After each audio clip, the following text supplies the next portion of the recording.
Hey there, this is Russ Murphy from Indiana Avenue Baptist Church. In 2004, a good friend of mine, Welby Smith, asked me to write a song for a returning soldier coming back from Afghanistan. He said just a welcome home song, so I wrote a song called Welcome Home Soldier. Did not know that a man from Nashville would record it later on and become the #1 song in the nation in January of 2005. Since then, I've had this amazing opportunity to work with military, veterans, and their families over these years, hundreds of thousands of them. And every time I get in their presence, I realize I'm in the presence of greatness, true American heroes. I was singing in Farmington, New Mexico, and I sang the song Welcome Home Soldier, and I dedicated it to everybody, but especially those Vietnam vets. Sang the song, and when the concert was over, I went out to the foyer, and two men were there about my age. They said, "Mr. Murphy, can we talk to you for a minute?" And I said, "Well, sure."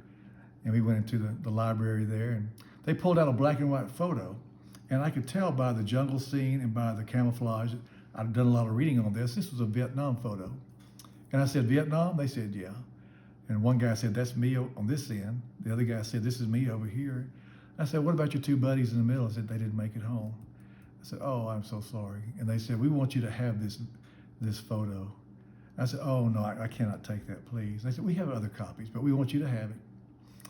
And also, we want to do something else for you today." And I said, "What do you want to do?" And they said, "We want to salute you." And I immediately started backing up as fast as I could and found myself pinned against the wall. And I was just protesting, "Please don't do that, because I'm a civilian. I've never carried a gun. I've never been in combat. You guys did. I carry a guitar. You carried guns. I don't think it's right for somebody military to salute me. So please, just don't do that." And they said, "We told God and ourselves over 40 years ago that we got back from Vietnam, we were treated so poorly. People just said awful things to us.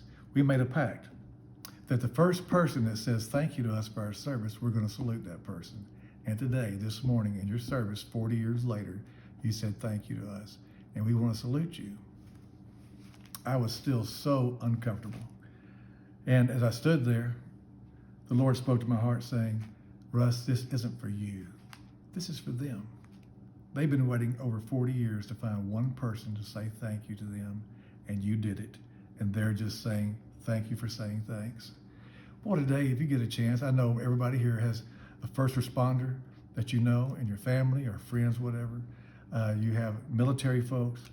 They never get tired of hearing you say thank you for your service. Everywhere Linda and I go, we see a policeman, "Thank you for your service." See a fireman, "Thank you for your service."